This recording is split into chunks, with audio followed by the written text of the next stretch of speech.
Gente, e agora a gente vai seguindo aqui com informações para você, porque a Rosiane Carvalho já está aqui com a gente e ela vai trazer informações, né, Giro, o Rosiane no Giro, sobre a situação da indígena Cocama de 29 anos, que foi vítima de estupros em série enquanto estava presa e passou agora a cumprir pena em regime de semiliberdade por decisão judicial, foi, Rose? Exatamente, essa decisão saiu ontem por volta de meio-dia. A gente deu no final do dia, nós, nossos jornais da Band News Difusora e da Difusora também. Antes de mais nada, aliás, deixa eu fazer uma interrupção breve para dar boa tarde para Boa tarde. vocês, Seja bem-vinda, Tereza. Rose. Obrigada, Geraldo, Rogerinho. E boa tarde também para os nossos ouvintes da Rádio Difusora. Você viu que tem audiência do Japão aqui, né? Pois é, aqui, querido, não tem como eu passar escondido, né? Todo mundo da minha família, meus amigos, todo mundo ouve a Difusora, não tem jeito. Maravilha.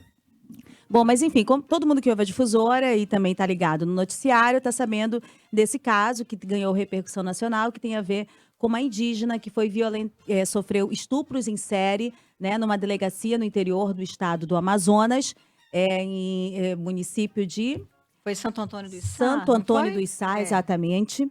E essa indígena Cocama, a matéria foi dada primeiramente no site Suma Uma, pelo jornalista Rubens Valente. Daqui a pouco todo mundo acabou dando essa informação, que é muito grave, é terrível, né, essa informação. E tem uma repercussão negativa, claro, também para a imagem do estado do Amazonas, para todo o sistema de justiça, na verdade. Lembrando que ela estava com um bebezinho, né, recém-nascido, junto na cela, e estava numa cela com outros homens, não estava em cela separada, né, Rose? Pelo que a gente ouviu e nas notícias que foram amplamente divulgadas. Na E foto o que ato foi, aconteceu enquanto a criança estava ali. do Junto. lado. É uma série de violações, é uma série de violências que ela sofreu, assim, quanto mais os detalhes a gente vai tendo. Ela foi presa por esses policiais, porque era suspeita de um crime que havia ocorrido anteriormente em Manaus, mas essa prisão, quando você é preso e é procurado pela justiça, o órgão do sistema de justiça tem que imediatamente informar a vara que determinou aquela prisão, né? O organismo que determinou aquela prisão. E isso não foi informado, passou meses. As inspeções que eram feitas na delegacia para verificar a condição dos presos não davam conta que existia uma mulher presa ao lado daqueles homens. Essas denúncias não ocorreram, elas ocorreram após a exposição dos organismos públicos. Essa é a grande verdade. Toda a repercussão que a gente está tendo, Tereza, infelizmente, não é pela grave violação de direitos humanos que essa mulher sofreu. Ela tá ocorrendo porque o Estado está sendo exposto. Todas as suas autoridades estão sendo expostas. Veja, o Estado, a estrutura do Estado, né, o sistema de segurança e o sistema de justiça, cometendo uma série de falhas. Eu tive a oportunidade agora de fazer uma apuração com pessoas que estão acompanhando mais detidamente o caso, que pediram para não ser identificadas, mas elas acompanharam, tiveram informações do acompanhamento, inclusive da audiência que ocorreu ontem, na presença dessa indígena, quando houve aí o relaxamento da sua prisão. E olha, veja que até o último momento, né, quando o Estado ainda está ela está sob a tutela do Estado, ocorrem esses tipos de violências. Ela estava algemada e com correntes nas pernas. Você viu nas fotos a estrutura física dessa mulher, que sofreu violências diversas, né? Eu soube que ela teve um contato por telefone com os filhos, finalmente. Se emocionou, as pessoas que estavam com ela, inclusive, contam as coisas assim, relatando e acabam se emocionando também da série de violências e como ela acaba reproduzindo isso, né? Não sorri, não fala. O momento que ela sorriu foi quando soube do contato com os filhos, que ela teria o contato com os filhos dela. E, bom, a informação que eu tenho nesse momento é que a FUNAI que estava acompanhando esse caso antes de ele vir a público, antes de ele ser noticiado na imprensa, e tentando fazer com que todas essas questões de violências fossem alteradas em relação a ela. Após a decisão da liberdade ontem, a FUNAI, como foi determinado pelo juiz que a FUNAI acompanhasse, eles conseguiram, por meio desses funcionários que estão extremamente empenhados, tanto da coordenação Manaus como da FUNAI em Brasília, fazer uma estrutura, uma rede de proteção para essa mulher. Então ela vai ser, segundo Por eles... falar nisso, Rose, você falou em rede de proteção e da FUNAI, mas a FUNAI ela enfrenta limitações, né, estruturais e parece que não tem condições de garantir a proteção necessária para ela, né? Essa era a nossa preocupação no comentário de ontem, por isso eu acabei conseguindo ter acesso a mais essas informações. Eles conseguiram, por meio de uma rede, conversar, articular com outros órgãos para que ela tivesse acesso a um abrigo seguro, onde nem eles mesmos sabem onde ela está, porque você sabe que ela fez denúncias graves contra policiais militares, e isso nunca é uma condição confortável para as vítimas ou para quem faz essas denúncias, né? É uma condição de risco. Então, conseguiram colocá-la nessa condição, proteção para a família dela, e ela vai ser, segundo essas informações que nós apuramos agora, inserida num programa de proteção a vítimas de violência, né?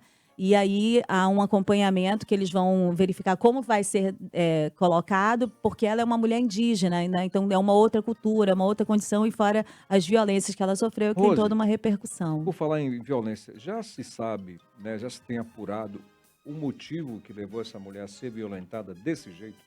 O que foi que ela fez? O que foi que ela disse? Que ela reagiu? O que foi que aconteceu? Olha, eu acho que o importante é que a gente consiga compreender, e é isso que muitas vezes, toda a repercussão na mídia, a forma como o Estado trata o assunto, né?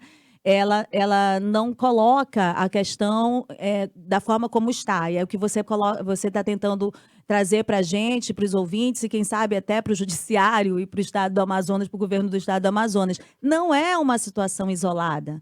E não é de hoje esse tipo de violência. Quantas mulheres não passaram nessa mesma delegacia por essa violência? Que tá tendo. É estrutural, é uma estrutura que facilita uma série de violências. E a depender da sua raça, da sua cor e do seu gênero, esse tipo de violência, ela vai ser ainda pior. Então, a gente precisa de um diagnóstico.